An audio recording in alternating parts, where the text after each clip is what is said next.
Son nom est Vasco de Gama. L'homme qui a défié l'océan a ouvert la voie vers l'Inde et a changé à jamais la carte du monde. Dans cette vidéo, vous découvrirez qui était cet homme avant de devenir le symbole de la puissance maritime portugaise. Comment une seule expédition a changé l'ordre commercial mondial et a frappé les routes établies. Depuis des siècles, comment il a été accueilli en Inde et comment s'est terminée la première tentative d'établir le contact. Pourquoi le second voyage est-il devenu cruel et impitoyable? Et qu'est-ce qui se cachait derrière cela? Et surtout, quel héritage a-t-il laissé? Ce n'est pas seulement l'histoire d'un navigateur, c'est l'histoire de comment une seule volonté, une seule idée et une seule route ont changé le monde. Proposez en commentaire des sujets pour de nouvelles vidéos et abonnez-vous à la chaîne. Les histoires pour s'endormir sortent ici chaque jour, sur la côte sud du Portugal, dans la petite ville côtière de Sines. Entouré à cette époque par les vents de l'Atlantique, les marais salants et les collines basses, est né un garçon dont le nom s'inscrira à jamais dans l'histoire de l'humanité. Il s'appelait Vasco de Gama. Il est venu au monde dans la seconde moitié du X siècle. La date exacte est inconnue, mais la plupart des historiens s'accordent sur cette chronologie. Son enfance s'est passée au Portugal, un pays avide de s'élancer vers les mers, où chaque ville portuaire devenait une fenêtre sur l'inconnu.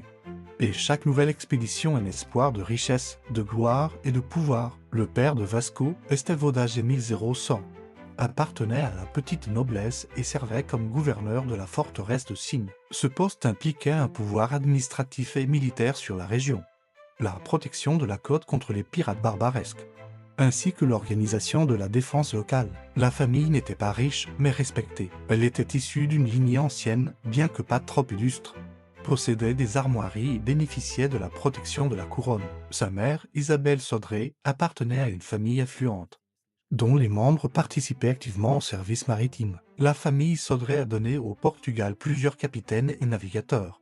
Et dans la maison du futur explorateur, on devait certainement entendre des récits de voyages, de tempêtes et de rivages lointains, bien que très peu d'informations sur l'enfance de Vasco aient été conservées.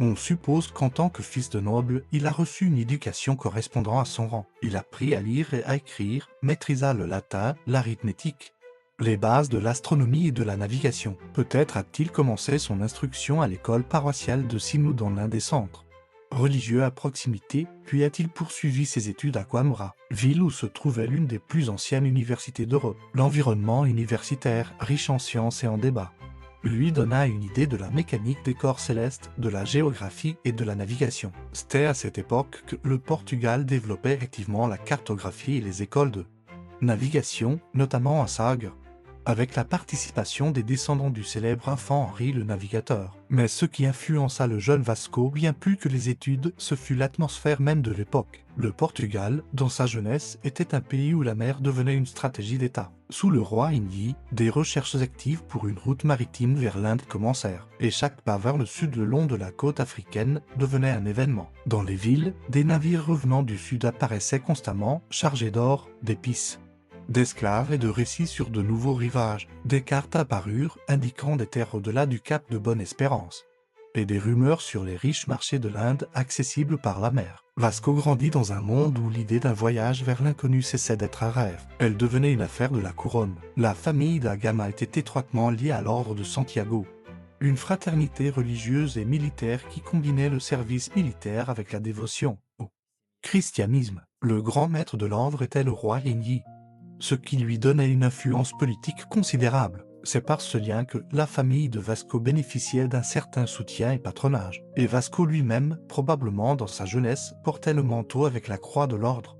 Comme son père, ce lien avec l'ordre façonna en lui non seulement un sens du devoir et de la discipline, mais aussi l'habitude de penser en termes de mission d'État, de servir non pas soi-même, mais la puissance. Le premier épisode connu de la biographie de Vasco da Gama en tant que figure indépendante fut sa participation à une expédition punitive en 1492. Le roi Inyi confia alors au jeune chevalier la tâche de procéder à la confiscation des biens de marchands castillans dont les navires se trouvaient dans les ports du sud du pays. En représailles à la capture de navires portugais au nord de l'Espagne, Vasco accomplit la mission avec précision et sans scandale, faisant preuve de détermination et de capacités organisationnelles. C'était un épisode mineur du point de vue de l'histoire européenne, Mais il montra que Vasco savait agir sur l'ordre du roi et obtenir des résultats. En 1495, le Portugal vivait un changement de monarque. Le roi Manuel y monta sur le trône.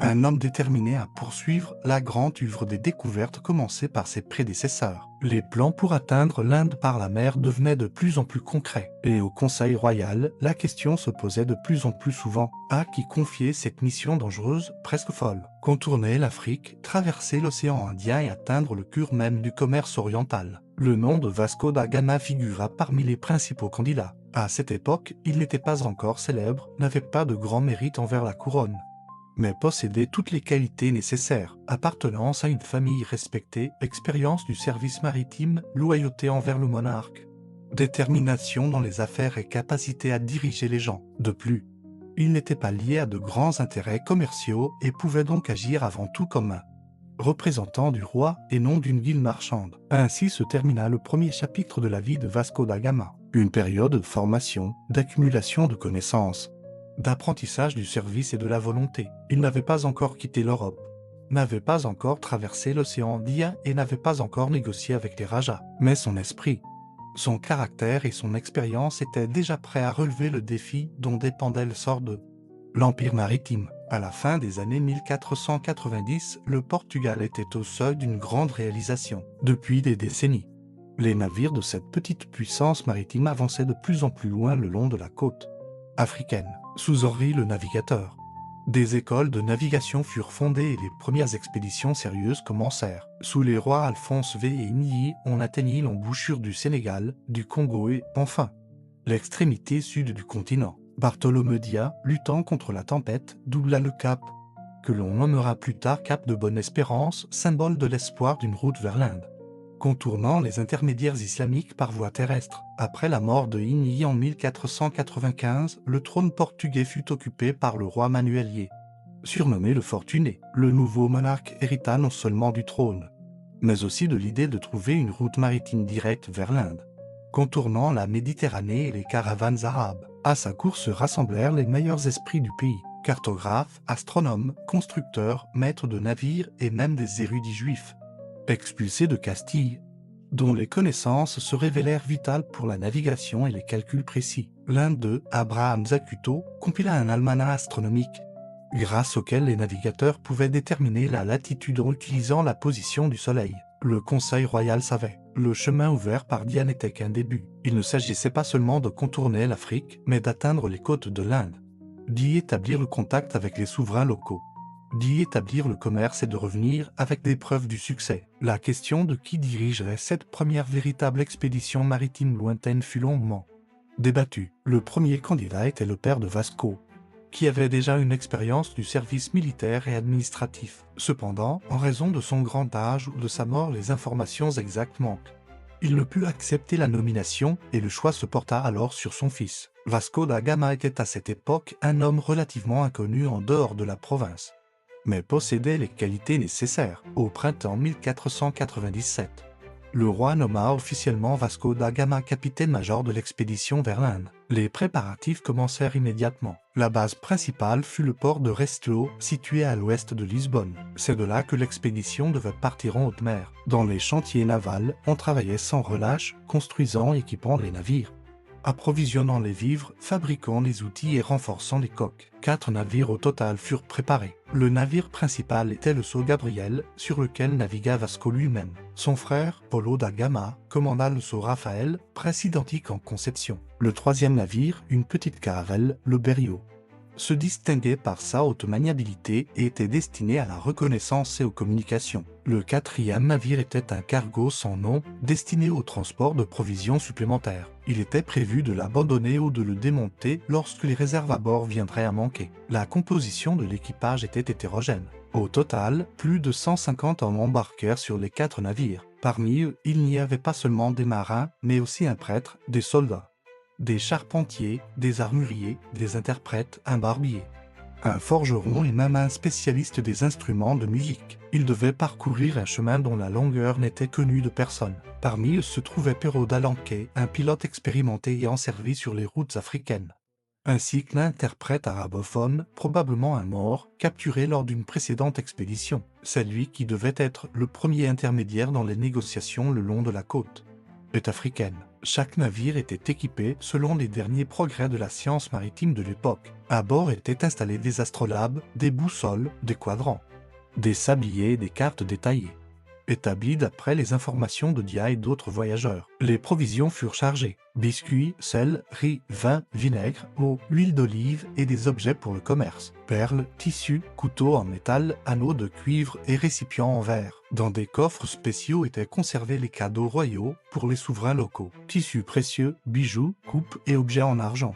Vasco participa personnellement à chaque étape des préparatifs. Il n'était pas un théoricien donnant des ordres depuis le rivage. Il fit le tour des navires, vérifia les cargaisons, s'entretint avec les officiers, vérifia les routes avec les spécialistes de la navigation. Il comprenait qu'au-delà du cap de Bonne-Espérance commençait une zone d'inconnu totale, où les cartes ne seraient d'aucune aide et où le succès dépendrait de la discipline, de l'endurance et de la capacité à prendre des décisions dans des conditions d'incertitude totale. À l'été 1497, alors que la date du départ approchait, un office solennel fut célébré au monastère des Hiéronymites. Là, dans des murs baignés par le vent de l'océan, une messe fut dite pour le succès du voyage. Les prêtres bénirent la flotte. Le roi envoya un message d'encouragement écrit et dans le port, le chargement touchait à sa fin. Les gens dormaient directement sur les ponts. Les derniers barils étaient fixés au-dessus des cales, les cordages tendus, les armes vérifiées. Les navires résonnaient de sons, marteaux, ordres vocaux, l'odeur de la résine et du sel planait dans l'air,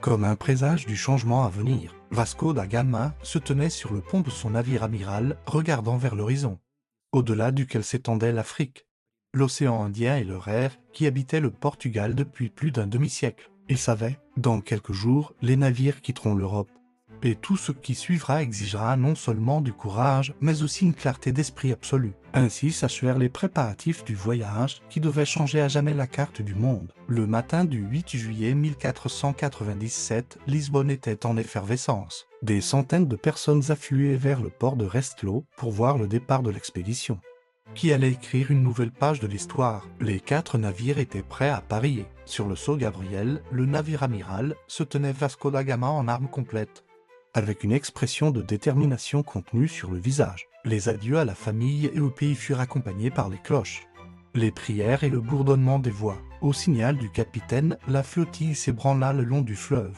se dirigeant vers l'estuaire et plus loin vers l'océan ouvert. Les premières semaines de navigation se déroulèrent le long des côtes du Portugal, puis de l'Afrique du Nord-Ouest. Les équipages s'habituaient à la vie en mer, apprenaient à agir de manière coordonnée. Vasco surveillait personnellement la discipline et l'état des navires. Il savait que le danger principal était encore à venir. Mais dès maintenant, il était important de vérifier le bon fonctionnement des navires et la cohésion des équipages. À la mi-juillet, l'expédition atteignit les îles Canaries où les navires ne s'attardèrent pas, craignant une intervention espagnole. Poursuivant leur route, ils arrivèrent à l'archipel du Cap-Vert, possession portugaise, où ils firent escale pour se ravitailler en eau douce et vérifier les amarrages. C'est de là que Vasco, suivant les conseils de collègues expérimentés, prit la décision de ne pas rester près de la côte ouest de l'Afrique, mais d'effectuer une large manœuvre en arc de cercle vers le sud-ouest en plein océan, où les alizés stables pourraient amener plus rapidement l'expédition à l'extrémité sud du continent. Cette décision les sauva des calmes plats et des maladies répandues sous les tropiques près des côtes de Guinée, mais entraîna d'autres difficultés. Commença alors une longue et épuisante traversée de l'Atlantique Sud. La terre ne fut pas vue pendant des semaines. Les navires avançaient à toute voile, mais la chaleur devenait de plus en plus insupportable. La nourriture se gâtait, l'eau dans les barriques stagnait. Les vêtements pourrissaient à cause de l'humidité et la moisissure se répandait dans les cales. Les hommes souffraient de la chaleur, de l'étouffement et de diarrhée qui commençaient. L'inquiétude grandissait, l'inconnu, l'éloignement de la terre et la peur de se perdre dans l'immensité de l'océan affectaient même les plus endurcis. Une nuit, la flottille fut dispersée par une tempête. Le Berrios perdit temporairement le contact visuel avec les autres navires. Ce n'est qu'au petit matin, à l'aide de lanternes de signalisation préalablement convenues, qu'ils purent se réunir. Cet incident montra à quel point les navires étaient vulnérables sur les vastes étendues de l'océan. C'était après cela que Vasco renforça le règlement sur les signaux et instaura des règles strictes pour les quarts de nuit. Début octobre, l'expédition atteignit les latitudes sud, où la température de l'air commença à baisser progressivement. Les tempêtes devinrent plus fortes, le vent plus violent. Il y eut des dommages au cordage, des ruptures de câbles, des déchirures de voiles. Des matelots furent emportés par-dessus bord et on ne parvenait pas toujours à les sauver. Sur le Sceau Raphaël, le gouvernail gonfla et le navire tenait à peine sa route. Il fallut jeter du lest et descendre dans la cale pour écoper. Les maladies s'aggravèrent. On ne comprenait pas encore la nature du scorbut. Mais beaucoup commençaient déjà à perdre leurs dents, leurs forces. Et des ulcères apparaissaient sur leurs jambes. Les matelots mouraient les uns après les autres, certains de fièvre, d'autres d'épuisement. Une tempête près de l'actuel Angola endommageait une partie de la superstructure du navire de charge qui devint dès lors un sérieux fardeau. Malgré tout, l'expédition poursuivit sa route. Le 4 novembre, les navires atteignirent pour la première fois la côte sud de l'Afrique et commencèrent à se diriger vers le cap de Bonne-Espérance. Ce point même au-delà duquel aucun d'entre eux n'était encore allé. Le cap lui-même était connu de Portugais d'après les descriptions de Dia, mais tous comprenaient. Le franchir ne signifie pas simplement contourner une saillie de terre. C'était un endroit où les vents se rencontrent, où l'océan fait rage, où les navires peuvent disparaître en quelques heures. Et c'était exactement ce qui se passa. Pendant plus de 3 semaines, les navires ne purent doubler le cap. Tantôt le vent les repoussait vers l'ouest, tantôt c'était le calme plat. L'eau venait à manquer, les réserves diminuaient. Sur le Sceau Gabriel, le cuisinier mourut. La chaleur de la cale, les vapeurs et l'épuisement général le plongèrent dans le délire. Un autre matelot fut emporté par une vague. Paulo da Gama ordonna une brève halte dans la baie de Sainte-Hélène. Là, les marins virent la terre pour la première fois depuis longtemps, débarquèrent, ramassèrent des herbes, lavèrent leurs vêtements, réparèrent les cordages endommagés. Des pasteurs nomades locaux, les khoïkhoïs, furent aperçus. Au début, le contact fut prudent. Échange de gestes, tentative d'offrir des perles et des grelots. Mais un jour, un conflit éclata entre les deux parties. Peut-être qu'un Portugais manqua de respect, peut-être ne comprit-il pas un interdit. Il en résulta la blessure d'un soldat. Une brève escarmouche et l'ordre de Vasco de se retirer sans effusion de sang. Ce fut la première confrontation avec les habitants de l'Afrique du Sud. Et elle fit comprendre que l'ignorance de la langue et des coutumes pouvait tourner au désastre. Fin novembre, profitant d'un changement de vent, la flottille doubla enfin le cap de Bonne-Espérance. Tous les navires étaient intacts, mais endommagés. Les mâts craquaient, les coques nécessitaient des réparations, les équipages étaient épuisés. Mais l'essentiel était qu'ils avaient franchi la barrière, la frontière du monde connu. Devant s'étendait la côte de l'Afrique, les vents de mousson et l'Inde mystérieuse, vers laquelle il ne restait plus qu'une dernière, mais cruciale, traversée. Lorsque la flottille portugaise doubla le cap de Bonne-Espérance, les marins sentirent pour la première fois depuis longtemps que le pire était peut-être derrière eux. Mais c'était une illusion. Devant s'étendait l'Afrique de terre inconnue. Des terres où aucun navire européen n'était encore venu à la recherche d'une route vers l'Inde. Les navires se dirigèrent vers le nord et le long de la côte, rencontrant de nouveaux courants, des vents changeants et des villes côtières où régnaient depuis longtemps des marchands musulmans, liés au monde arabe et à l'Inde. C'était la partie civilisée du continent où régnaient ses propres règles, ses propres alliances et son propre langage diplomatique, auquel les Portugais n'étaient pas préparés. L'état des équipages était grave. Le scorbut, la chaleur, l'eau corrompue et les réserves limitées de nourriture épuisaient les hommes. Beaucoup ne pouvaient plus se tenir debout. Les matelots mouraient les uns après les autres. Ceux qui tenaient encore étaient forcés de travailler, de raccommoder les voiles, de nettoyer les cales, d'écoper et de chasser les rats. Les maladies contre lesquelles ils avaient lutté dans l'Atlantique Sud continuaient à saper leur force. Ils avaient besoin d'une escale, d'eau douce, de produits frais et d'un endroit pour se rétablir. Le premier arrêt important fut l'île de Mozambique, où la flottille arriva début mars 1498. C'était un centre commercial important, contrôlé par un souverain musulman. Les autorités locales, prenant à tort les Portugais pour des Turcs ou des musulmans de la mer Rouge, les accueillirent poliment. Vasco ne dissipa pas le malentendu. L'apparence des barbes, les vêtements sombres et l'origine inconnue des visiteurs permettaient de ne pas révéler temporairement qu'il s'agissait de chrétiens. L'échange de cadeaux et de marchandises commença immédiatement. Du côté portugais, ornements clinquants, tissus, verres. Du côté local, riz, noix de coco, miel, bananes. Mais un problème linguistique apparut rapidement. Leur seul interprète, le Moor capturé au Maroc, ne connaissait que l'arabe marocain et ne comprenait pas les dialectes locaux du Swahili. Les malentendus s'accumulèrent, la suspicion aussi. À bord du Sceau Gabriel, on remarqua que certains marchands commençaient à refuser le contact. Quelqu'un murmura le mot nazaréen, terme désignant les chrétiens. Puis le cadi local déclara carrément Ces gens ne sont pas musulmans. L'atmosphère changea. Le souverain de Mozambique, gardant extérieurement son calme, décida d'agir avec subtilité. Il offrit à Da Gama 2 pilotes en cadeau en guise de confiance. Mais en réalité dans le but de désorienter l'expédition et de l'envoyer vers des eaux dangereuses. L'un de ces pilotes commença bientôt à donner des conseils étranges, à changer de cap, à confondre les noms des villes. Vasco soupçonna la tromperie. Le pilote fut interrogé avec insistance. Et il avoua avoir reçu l'ordre secret de diriger les navires vers les récifs pour les détruire. Après cet incident, les Portugais quittèrent Mozambique.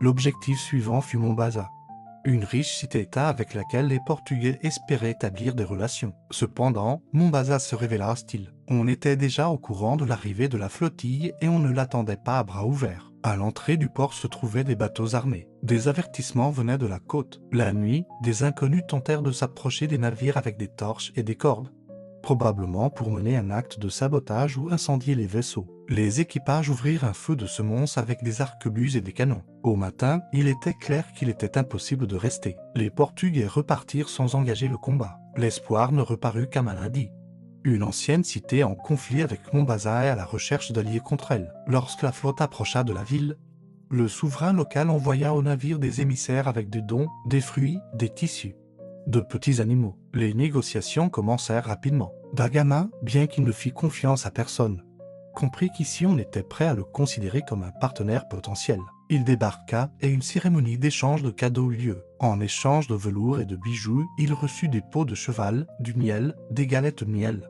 et surtout l'accord de lui fournir un pilote expérimenté. Cet homme, dont le nom varie selon les sources mais reste le plus souvent inconnu, se révéla effectivement compétent dans les vents de mousson et les routes maritimes. Certaines chroniques du X siècle l'ont à tort nommé Ahmad ibn Gide.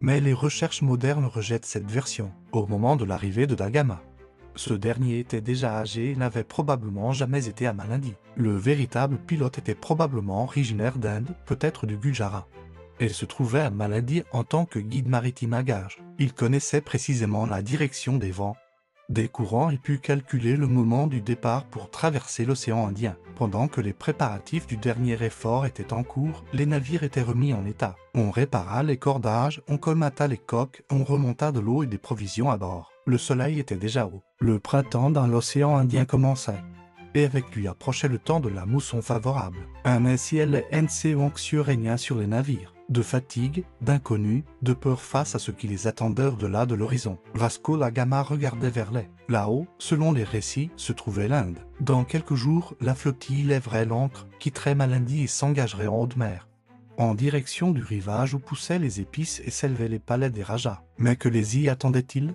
De l'or, de la trahison, la mort ou la victoire? Personne ne le savait. À la mi-avril 1498, peu après avoir quitté Malindi, la flottille portugaise s'engagea en plein océan. La traversée de l'océan Indien dura environ 23 jours. Et pendant tout ce temps, le vent fut favorable, le ciel clair et la mer calme. Le courant de mousson ne les trahit pas. Grâce à l'expérience du pilote engagé, les navires avancèrent avec assurance, s'écartant à peine de leur route. Les hommes se remettaient des longues semaines de maladie et de tempêtes. Mais la tension ne retombait pas. Devant se trouvait une terre dont ils n'avaient entendu parler que dans les légendes. Le 20 mai, l'expédition entra dans les eaux côtières du Malabar, région densément peuplée s'étendant le long de la côte sud-ouest de l'Inde. Ce jour-là, la flottille jeta l'ancre près de Calicut, l'un des ports les plus vastes et les plus riches d'Asie. Ici convergeaient les routes commerciales de Perse, d'Arabie, d'Afrique et d'Asie du Sud. Au-dessus des marchés s'élevaient les tours de temples hindous. Au quai étaient amarrés des boutres arabes et des jonques indonésiennes, et le long des rues s'alignaient les échoppes de marchands gujaratis, persans et yéménites. Pour les Portugais, c'était un monde entièrement nouveau. D'abord, la rencontre se passa calmement. Les habitants regardaient les étrangers avec curiosité. Mais à Calicut, on était habitué aux marchands étrangers, surtout musulmans, arrivant d'Égypte et de la Mecque. Personne ne donnait l'alarme, mais les Portugais sentaient qu'on les observait. La première mission à terre fut organisée avec prudence. Da Gama envoya un émissaire avec des cadeaux et une lettre du roi Manuel. C'était une démarche diplomatique dans l'espoir d'être reçu comme les représentants d'un puissant souverain européen. Le chef de l'État de Calicut, que les Portugais appelaient le Samorin Zamora, n'était pas un monarque absolu, mais un souverain dont le pouvoir reposait sur un équilibre entre les intérêts de la noblesse de cour et la puissante classe marchande. Il reçut la délégation sans précipitation, mais sans hostilité. Les cadeaux apportés des navires tissus, récipients en verre, coupes en bronze, un peu de pacotille et de miroirs ne firent pas l'impression escomptée. Les riches locaux négociaient des pierres précieuses et des épices au poids de l'or, et ce que les Portugais considéraient comme du luxe au lieu de la noblesse indienne ressemblait à une offrande modeste. Au début, les négociations étaient prometteuses. Le Samorin permit aux Portugais de s'installer à terre, d'inspecter les marchés et de faire du commerce. Cependant, dès les premiers jours, il devint clair que les marchands arabes, déjà bien établis à Calicut, considéraient les étrangers chrétiens comme une menace. Ils commencèrent à persuader le Samorin que les Portugais n'étaient pas des marchands mais des pirates, qu'une puissance catholique hostile à l'islam se cachait derrière eux. Certains intermédiaires musulmans sabotèrent ouvertement les négociations, désinformèrent les fonctionnaires indiens, falsifièrent des documents et les dissuadèrent de conclure des accords. Cela créa une atmosphère de tension. Malgré cela, Da Gama décida d'accentuer la pression diplomatique. Il débarqua lui-même et rencontra le Samorin. Il était accompagné d'une procession de gardes armés et de pages. Il remit au souverain une lettre officielle disant que le Portugal souhaitait établir une alliance pacifique et des échanges commerciaux réguliers. Da Gama souligna qu'il était venu au nom du roi pour échanger les cadeaux, ouvrir une représentation et construire des relations durables. Le Samorin l'écouta attentivement, mais posa à nouveau la question clé. Quelles marchandises le Portugal propose-t-il? Et c'est là que devint évident le problème principal. Vasco da Gama n'avait pas avec lui suffisamment de marchandises habituelles pour le commerce local. Ses navires transportaient des tissus de qualité moyenne, du verre, un peu de vin et des armes, mais rien de ce qui avait une valeur établie en Inde. Pas d'or, pas d'argent, pas de tissus précieux. Cependant, un incident se produisit peu après. Un des marchands musulmans présenta au Samorin une liste affirmant que les Portugais étaient arrivés sans autorisations officielles et qu'une partie de leurs marchandises était de la contrebande. Les fonctionnaires indiens, craignant la colère de l'élite commerciale islamique, arrêtèrent plusieurs émissaires et retinrent une partie de la cargaison. Da Gama, informé de cela, fut furieux. Il exigea la libération immédiate des hommes et ramena à bord tout ce qu'il put. Le conflit fut apaisé, mais un ressentiment subsista. Da Gama comprit qu'aussi longtemps que les Portugais ne seraient pas en mesure d'offrir à l'Inde des marchandises de valeur, il leur serait difficile d'obtenir le respect et un partenariat. L'expédition quitta Calicut feinte sans avoir conclu d'accord formel, mais en emportant dans ses cales des sacs de poivre, de cannelle et une petite quantité d'autres épices, pas à l'échelle industrielle, mais suffisamment pour prouver à Lisbonne que la route vers l'Inde était non seulement ouverte, mais aussi capable de rapporter des richesses. Dès ce moment, les Portugais n'eurent plus de doute. L'expédition s'était justifiée. Le voyage de retour, qui allait être une véritable épreuve, les attendait. Mais sur les ponts des navires, l'odeur des épices flottait déjà. Et dans le cœur des marins vivait la pensée. Ils étaient entrés dans l'histoire. Fin août, la flottille portugaise quitta la côte du Malabar, emportant à bord des sacs d'épices, des lettres du Samorin et des hommes épuisés et meurtris, qui devinaient déjà le prix de cette victoire. La tâche principale était accomplie. La route vers l'Inde était trouvée. Le commerce était entamé. Même sans accord formel, l'épreuve principale, comme il s'avéra, était encore à venir. Le voyage de retour, qui s'étira sur de longs mois, fut un test non seulement d'endurance, mais aussi d'humanité. Vasco espérait profiter du vent de mousson, mais le moment du départ s'avéra trop tardif. La mousson du nord faiblissait déjà et les navires avançaient lentement, peinant à fendre les vagues et la chaleur humide. Les réserves d'eau et de nourriture commencèrent à diminuer rapidement. La chaleur s'intensifia, les cordages s'usaient, les voiles tenaient difficilement la direction. Le scorbut, déjà apparu parmi l'équipage en Inde, se répandit maintenant sur tous les navires. Les gens perdaient leurs dents, leur corps se couvrait d'ulcères. Le délire et la faiblesse s'installaient. Presque chaque jour, un matelot mourait, parfois plusieurs à la fois. Paulo da Gama, le frère de Vasco et capitaine du sceau Raphaël, tomba aussi malade. La maladie se développa rapidement, avec une forte fièvre et des ulcères sanguinolents aux jambes. Malgré ses souffrances, il continua à remplir ses obligations jusqu'au bout. Il donnait des ordres, vérifiait les quarts, parlait avec les officiers. Vasco lui rendait visite chaque jour, lui apportait de l'eau ordonnait de lui réserver les meilleures parts de provisions. Les frères évitaient de parler de la mort, mais dans chaque silence, on le sentait. Ils n'étaient pas sûrs de rentrer chez eux. La traversée de l'océan Indien s'éternisa. La flottille avançait par à-coups, perdant sa route, affrontant de fréquentes tempêtes. Les bourrasques arrachaient les voiles, les averses inondaient les ponts. Dans les cales, les insectes pullulaient et les provisions pourrissaient. Un matelot, selon les récits, dans son délire, se jeta à la mer. Un autre mourut frappé par un tonneau arraché par une vague. On n'enterrait plus les morts avec des cérémonies. On jetait simplement le corps par-dessus bord pour libérer de la place. Lorsque les navires atteignirent la côte de l'Afrique, le sultan de Malindi autorisa à nouveau une escale. Les Portugais obtinrent de l'eau, un peu de provisions. La possibilité de se reposer partiellement à terre. Mais ce ne fut qu'un bref répit. L'état des navires devenait critique. Les cordages étaient usés, le bordé prenait l'eau, les équipages diminuaient. Vasco prit une décision difficile. Le sceau Raphaël n'était plus réparable. L'équipage était presque totalement décimé. Polo ne pouvait plus commander. Les marins restants et les cargaisons de valeur furent transférés sur les autres navires. Et le vaisseau, dans lequel son frère avait passé tout le voyage, fut brûlé. La flottille poursuivit sa route le long de la côte africaine, s'arrêtant dans des baies pour se ravitailler en eau, mais sans s'attarder. Beaucoup de ceux qui restaient ne pouvaient plus bouger, gisaient sur le pont.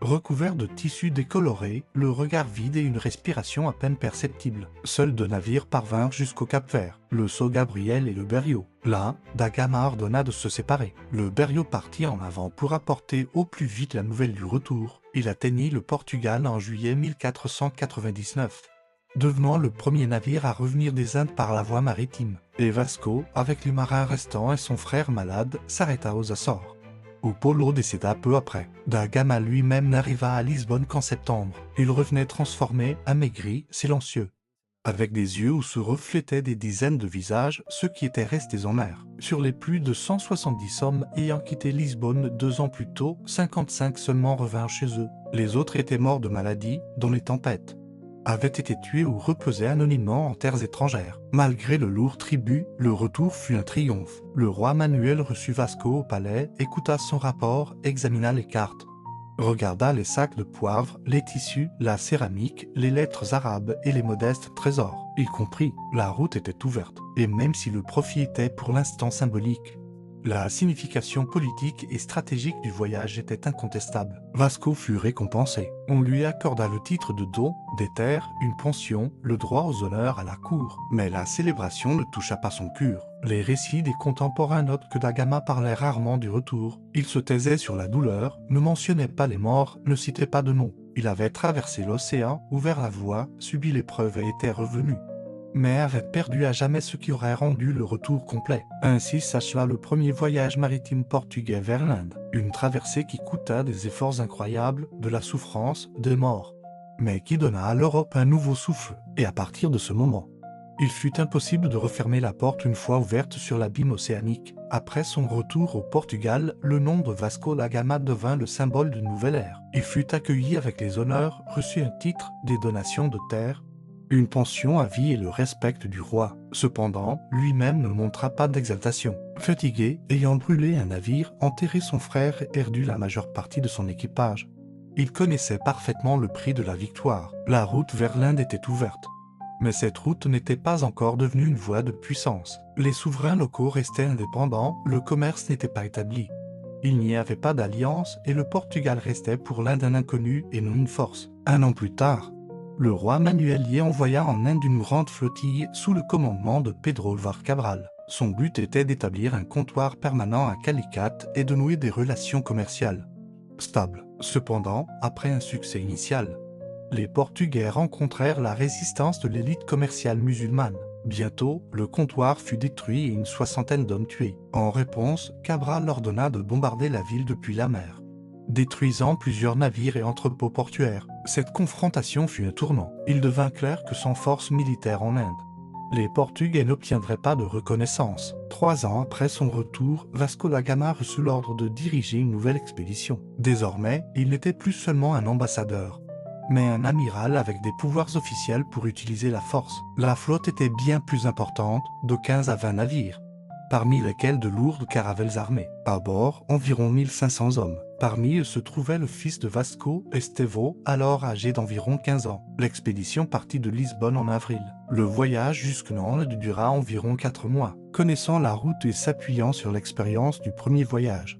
Vasco agit plus vite et avec plus de détermination. Il fit à nouveau escale à Malindi, où il fut chaleureusement accueilli par le souverain local.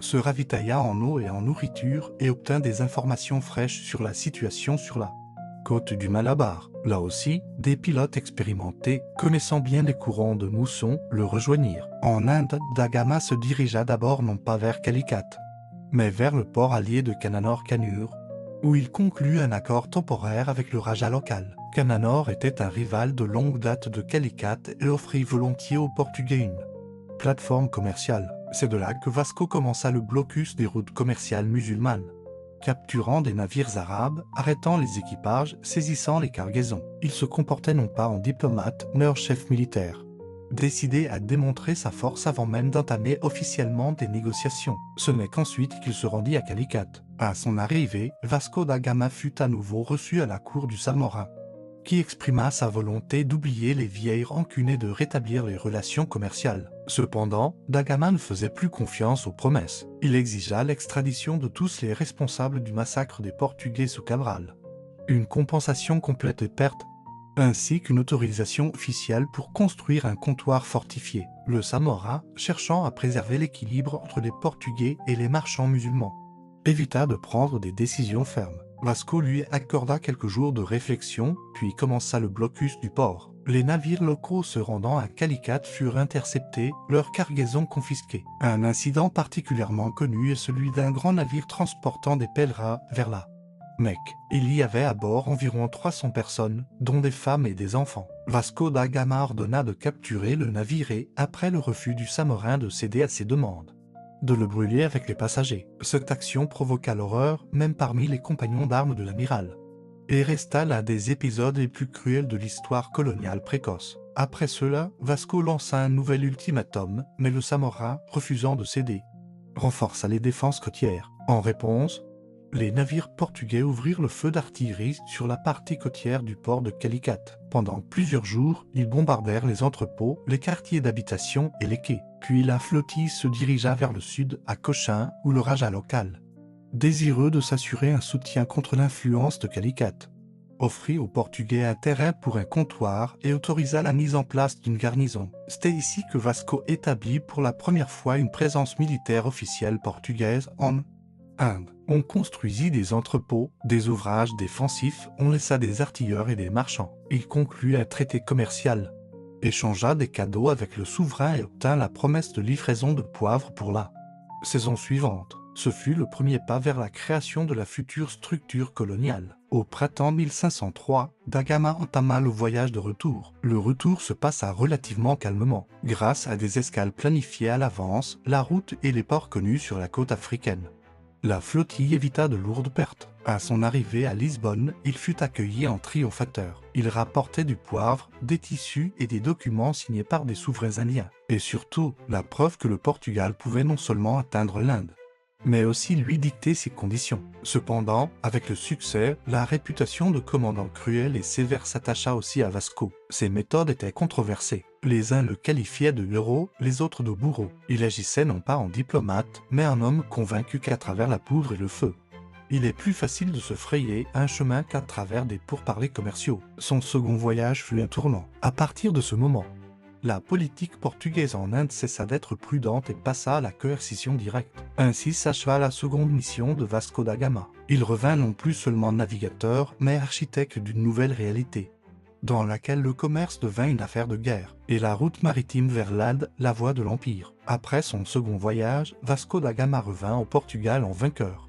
Mais sa participation à la politique active s'éteignit rapidement. Il n'occupa pas de poste clé, ne dirigea pas de nouvelles expéditions et apparut rarement à la cour. L'attribution du titre de comte de Vidigueira fit de lui le premier Portugais d'origine non noble à recevoir un rang si élevé et scella sa position parmi les grands propriétaires terriens du pays. Il s'installa dans la Lanjo, dans son domaine, où il s'occupa de l'administration de ses terres et de l'éducation de ses enfants. Son nom continua de résonner comme un symbole du courage portugais et de la gloire maritime, mais lui-même resta dans l'ombre, observant de loin l'expansion et les transformations de l'empire qu'il avait contribué à fonder. Entre-temps, la situation dans l'Inde portugaise devenait de plus en plus complexe. Le système créé par les efforts de Cabral, de Gama et d'Albuquerque s'étendait, mais s'enchevêtrait aussi dans la corruption et l'impunité. Les comptoirs, garnisons et postes commerciaux, du Malabar à Ormuz, devinrent des arènes de concurrence, d'enrichissement personnel et d'abus. Les postes étaient vendus ou attribués par relation. Les plaintes pour arbitraire, tromperie des alliés locaux, détournements et violences parvenaient de plus en plus souvent à Lisbonne. Le nouveau système de gestion par gouverneur nommé ne parvenait pas à la tâche. Les liens avec la métropole étaient faibles et les intérêts locaux puissants. Le roi Inyi, monté sur le trône en 1521, comprit que sans intervention, l'Inde portugaise perdrait sa stabilité. Il chercha un homme capable de rétablir l'ordre, non seulement expérimenté, mais aussi faisant autorité, respecté et intrépide. Le choix se porta sur le vieux navigateur, dont le nom inspirait encore le respect sur les deux rives de l'océan. En avril 1524, Vasco da Gama fut nommé vice-roi des Indes, un titre qu'il n'avait jamais officiellement porté auparavant. Ce n'était pas seulement une charge honorifique, mais le signe de l'extrême gravité de la situation. La couronne appelait celui qui avait un jour ouvert la voie à revenir et à rétablir l'ordre. À cette époque, Vasco avait environ 60 ans. Il souffrait de la goutte, se déplaçait souvent difficilement, se plaignait de douleurs articulaires et de crises de faiblesse. Les médecins le mirent en garde. Le voyage pourrait être fatal, mais il ne refusa pas. Selon toute vraisemblance, il considéra cette nomination comme un devoir, protéger l'œuvre de toute sa vie d'une décomposition définitive. La flotte sur laquelle il embarqua était petite, mais bien équipée. Vasco était accompagné de ses 2 fils, de secrétaires, d'officiers de confiance et d'un chapelain. À bord, on transportait des décrets royaux, des lettres patentes, des listes de nominations et des pouvoirs lui permettant de démettre de leurs fonctions, de juger et, si nécessaire, de punir. Ce n'était pas un voyage triomphal, mais une mission de rétablissement du contrôle, dirigée non pas contre des ennemis, mais contre des alliés. Accent aigu et ce qui s'était comporté en maître. Il arriva dans l'océan Indien à la fin de l'été 1524 et débarqua à Cochin en septembre. Il fut accueilli avec circonspection. Au cours des années écoulées, une nouvelle génération de fonctionnaires avait grandi, pour qui da Gama était une figure semi-légendaire, rigide, obstinée et étrangère à leurs intérêts personnels. Mais le respect à son égard subsistait. Personne n'osa s'opposer ouvertement au vice-roi nommé par la couronne. Da Gama se mit immédiatement à l'œuvre. Il ordonna un audit de toutes les garnisons, une révision des droits de douane établis, une vérification des traités avec les souverains locaux. Plusieurs gérants de comptoirs furent relevés de leurs fonctions. L'un d'eux fut arrêté pour abus. Une enquête fut ouverte contre un armateur qui avait organisé un commerce non déclaré avec des marchands musulmans en violation des décrets royaux. Dans le trésor de Cochin, on découvrit un déficit d'argent et dans l'un des ports, des marchandises cachées destinées à une exportation illégale. Les punitions suivirent rapidement et de manière démonstrative. Il rétablit la discipline parmi les soldats, interdit les sorties non autorisées, limita la collecte de cadeaux auprès des populations locales, entama des négociations avec le Raja de Cochin pour réviser les traités, non dans le but d'accentuer la pression, mais pour restaurer la confiance perdue. Ses actions n'étaient pas cruelles comme dans sa jeunesse. On y sentait désormais une détermination contenue près sa mère, d'un homme venu non pour se venger, mais pour réparer. Il cherchait à mettre de l'ordre, à reconstruire, même au prix de sa propre santé. Cependant, le temps manquait. En octobre, son état de santé se détériora brusquement. Les crises de gouttes devinrent plus fortes. À cela s'ajoutèrent la fièvre et la faiblesse. Il refusait de se reposer longtemps, continuait à dicter des ordres, recevait des rapports dans son fauteuil entouré de médecins et de serviteurs. Ses lettres à Lisbonne, envoyées en novembre, sont pleines d'inquiétude. Il savait qu'il n'aurait pas le temps de tout faire, mais demandait au roi de poursuivre son œuvre, de surveiller strictement les nominations et de punir ceux qui violaient la confiance de la couronne. À la mi-décembre, il ne se levait plus. Il dicta ses derniers ordres depuis son lit. Il reçut un prêtre quelques jours avant la fin. Calmement, sans scène rituelle, il fit ses adieux à ses fils, répéta qu'il mourrait sur la terre qu'il avait un jour découverte, et ne demandait rien d'autre. Les témoins notèrent que ses dernières heures se passèrent dans le silence. Il mourut à l'aube, dans une maison en pierre, à l'entrée de Cochin, loin de sa patrie. Mais pas seul. Ainsi s'acheva la dernière mission de Vasco da Gama. Non pas maritime, ni militaire, mais administrative, amère et brève dans le temps. Il n'était pas revenu en héros. Il était resté pour mourir en serviteur de la couronne. La nouvelle de la mort de Vasco da Gama se répandit rapidement à Cochin. Il n'était pas seulement un haut fonctionnaire, mais un homme dont le nom était connu de tous. Guerriers, marchands, souverains locaux, le Raja de Cochin exprima ses condoléances et envoya son représentant à la cérémonie d'adieu. Les représentants de la mission catholique organisèrent un service funèbre dans l'église Saint-François, où il fut provisoirement enterré. C'était la première église européenne sur le sol indien. Ironie ou symbole, elle devint aussi le premier lieu de repos du navigateur portugais. Le cercueil de Da Gama fut placé contre un mur à droite de l'autel. L'office fut solennel, mais sobre. La chorale chanta des psaumes, le prêtre parla du dévouement au service. Et un secrétaire lut le décret du roi y reconnaissant le mérite du défunt. Marchands et officiers se tinrent en silence et dans le port, selon les chroniqueurs, ce jour-là, aucune salve de canon ne retentit. Par respect pour le disparu, le corps de Vasco da Gama resta à Cochin de longues années. Ce n'est que des années plus tard, sur l'initiative de sa veuve et avec l'accord du roi, qu'il fut décidé de le rapatrier dans sa patrie. Pour cela, le corps fut exhumé, placé dans un catafalque renforcé, escorté, envoyé sur l'une des caravelles retournant à Lisbonne. Le voyage fut long, mais sans incident. Après son arrivée au Portugal, les restes furent solennellement transportés à Vidigueira, la ville liée au titre de Da Gama et où se trouvait la chapelle familiale. Là, le corps fut inhumé dans une chapelle spécialement construite. La tombe reçut une pierre tombale avec une épitaphe en portugais et à côté, les armoiries familiales et les symboles de l'ordre du Christ dont il était membre. Mais cette sépulture ne fut pas la dernière. Au XIe siècle, alors que le Portugal connaissait une période d'intérêt romantique pour ses grands héros, et que le pays cherchait des symboles d'unité nationale et de grandeur passée, il fut décidé de transférer les cendres de Vasco da Gama au monastère des Hiéronymites à Lisbonne, monument architectural de cette époque même qu'il incarnait. Là, dans un tombeau de marbre orné de bas-reliefs représentant des navires, des croix et une inscription en latin, ces restes reposent encore aujourd'hui. À côté se trouve le tombeau de Ludcam, le poète qui a célébré le voyage de Da Gama dans l'épopée des Lusiades. Ainsi, même après la mort, son voyage continua, de l'Inde à Vidigueira, de Vidigueira au cœur de Lisbonne. Dans ce périple réside l'essence même de la vie de Vasco da Gama. Il n'appartenait pas à un seul lieu.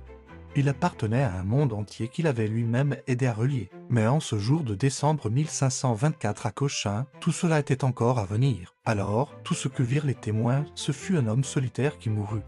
Non sur un champ de bataille ni dans une tempête, mais dans un fauteuil près de la fenêtre, regardant la mer qui était devenue son destin. Et c'est précisément là, dans cette Inde même vers laquelle il avait un jour ouvert une voie à travers l'inconnu, qu'il fut le premier parmi les Portugais à boucler à jamais le cercle entre la vie et l'océan. Plus de 500 ans se sont écoulés depuis que les navires de Vasco da Gama ont quitté pour la première fois le port de Lisbonne, se dirigeant vers des rivages que les Européens ne connaissaient alors que par de vagues récits, d'anciennes cartes et des rumeurs sur les merveilles de l'Orient. Depuis, les époques ont changé, les empires ont disparu.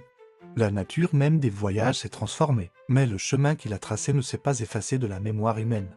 Car il n'était pas simplement une route entre deux points sur une carte, il est devenu une frontière entre deux mondes, celui qui existait avant lui et celui qui est apparu après. L'ouverture de la route maritime vers l'Inde via le cap de Bonne-Espérance ne fut pas seulement une réalisation géographique, elle changea toute la structure du commerce mondial. Jusqu'à la fin du Xe siècle, les épices, la soie, les joyaux d'Orient parvenaient en Europe par un chemin long et coûteux passant par des intermédiaires arabes et vénitiens. Après que Da Gama ait atteint Calicut, les navires portugais commencèrent à entrer eux-mêmes dans les ports indiens, à commercer directement et à revenir avec des cargaisons qui passaient auparavant par 3 ou 4 paires de mains. Le Portugal, un royaume relativement petit à la pointe de l'Europe, devint une puissance maritime avec des avant-postes outre-mer, une flotte, une armée et des revenus dont ses voisins ne pouvaient que rêver. Sur l'initiative de Vasco et de ses successeurs, des comptoirs, des établissements commerciaux fortifiés apparurent tout le long de la côte indienne,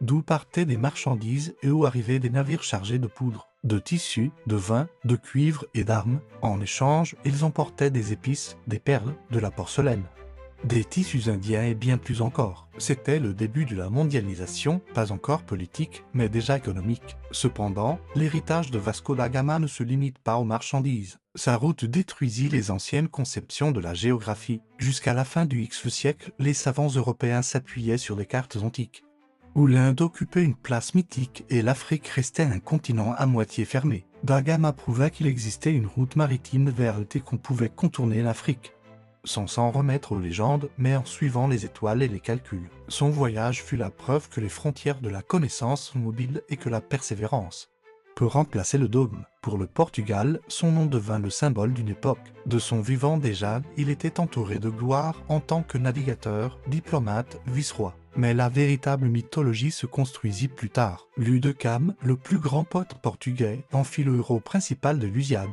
épopée nationale dans laquelle le voyage de Vasco est transformé en symbole de la mission d'un peuple élu par Dieu. Dans cette œuvre, l'histoire s'entremêle au mythe, et Da Gama apparaît non plus seulement comme un homme, mais comme le porteur d'un destin. À travers lui, Cam montra la grandeur d'un peuple prêt à défier la mer, le temps et lui-même. Cependant, tout dans l'héritage de Da Gama n'était pas lumineux. Ses expéditions ouvrirent la voie à l'expansion coloniale. Après les caravelles vinrent les canonnières, les missionnaires, les fonctionnaires. Là où il avait négocié et commercé, retentirent plus tard les coups de feu et se dressèrent les drapeaux de la couronne. Son nom était connu à Cochin et Calicut, mais souvent évoqué avec appréhension. Dans l'une de ses campagnes, il avait ordonné de brûler un navire de pèlerins musulmans, ce qui resta à jamais une ombre sur sa réputation. Les historiens débattent pour savoir s'il ne fut qu'un soldat de son temps, ou s'il utilisa consciemment la cruauté comme un outil de pouvoir. Et pourtant, son exemple personnel fut inspirant. Il était né dans une famille provinciale sans fortune ni grande noblesse, n'avait pas reçu d'éducation universitaire classique, mais grâce à la ténacité, à un esprit précis à la fois en un but, il devint le premier homme à pouvoir se rendre là où s'arrêtaient les cartes. Il n'était pas un théoricien, il était un exécutant. Et c'est peut-être pourquoi son chemin ne fut pas tracé sur le papier, mais parcouru. Ses descendants poursuivirent son œuvre. Son fils, Estevão da Gama, devint gouverneur de l'Inde portugaise. La famille da Gama porta le titre de comte de Veiga et Ristal, une des plus respectées du royaume. Aujourd'hui, son tombeau se trouve au monastère des Hiéronymites, monument majestueux de la gloire maritime portugaise. Là, à l'ombre de haute-voûte, sous les bas-reliefs représentant des scènes de sa vie, repose l'homme qui changea la carte du monde. Des milliers de personnes passent devant son sarcophage, et beaucoup ne se souviennent plus des détails de sa biographie. Mais la seule pensée qu'un seul homme ait pu si changer le cours de l'histoire demeure. Vasco da Gama n'a laissé aucun traité philosophique, n'a créé aucun système de pensée. Mais son voyage fut l'affirmation d'une idée. Si devant toi se trouve l'inconnu, mais que tu crois qu'il existe, alors on peut l'atteindre. C'est là l'essence de son héritage, car avant lui, la route vers l'Inde n'était qu'un rêve, après lui, elle fut une réalité. Et entre le rêve et la réalité, il y a un nom qui résonne encore lorsque les navires traversent l'océan Indien.